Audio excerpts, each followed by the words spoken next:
Orang Garut dan sekitarnya tentu tak akan asing lagi dengan kawasan Pengkolan.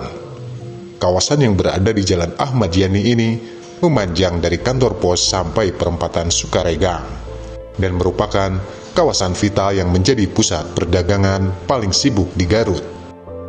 Bahkan di saat-saat tertentu seperti bulan Ramadan, Lebaran dan perayaan Tahun Baru, Jalan Pengkolan selalu penuh sesak oleh para pedagang dan pembeli. Namun, tidak banyak orang tahu mengapa dan sejak kapan kawasan Pengkolan menjadi salah satu kawasan paling ramai di Garut. Ramainya kawasan Pengkolan merupakan bagian yang tak dapat dipisahkan dari perkembangan sejarah Kabupaten Garut. Sejak 1813, pemerintah kolonial mulai melakukan penataan kota Garut. Dibangun sarana dan prasarana penunjang kota seperti alun-alun yang dikelilingi oleh tempat tinggal, kantor, pendopo, kantor asisten residen, masjid, dan penjara. Pada saat itu, kawasan Pengkolan dipilih menjadi titik pemukiman awal penduduk setelah terjadi pemindahan ibu kota Kabupaten Limbangan pada tahun 1813-1821.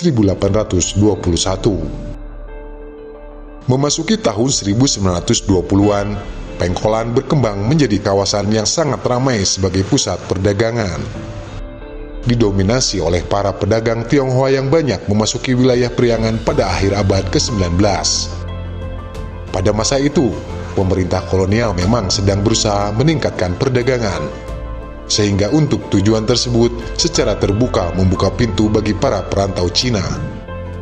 Mulanya kelompok etnis Cina di Garut menempati tempat yang telah ditentukan oleh pemerintah kolonial Belanda, yaitu di daerah Sukaregang Hilir.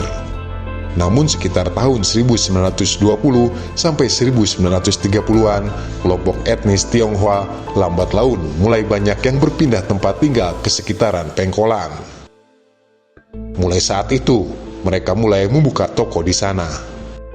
Usaha kelompok etnis Tionghoa di kawasan Pengkolan semakin berkembang, bahkan terdapat beberapa toko yang terkenal. Beberapa toko masih ada dan utuh hingga kini. Ada juga yang sudah berganti nama dan kepemilikan, namun gedungnya tetap sama. Di antaranya, toko Ekbo, toko Batavia yang sekarang menjadi toko Jakarta, dan toko Koepek Goang.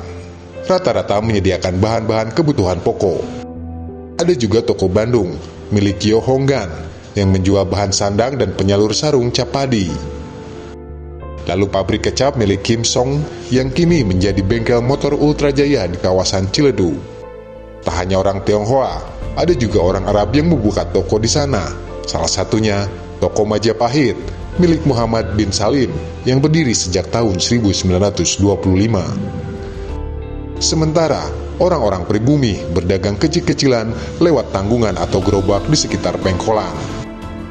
Begitu ramainya Pengkolan, terutama oleh para pedagang Tionghoa, hingga pemerintah kolonial Belanda memberi nama jalan kawasan tersebut dengan Chinese Voorstraat.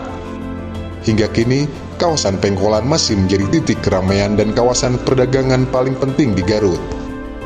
Pengkolan bukan sekedar salah satu pusat kegiatan ekonomi, tapi juga warisan budaya dan sejarah yang menyimpan banyak kisah tentang keberagaman serta perkembangan ekonomi Kabupaten Garut dari masa ke masa.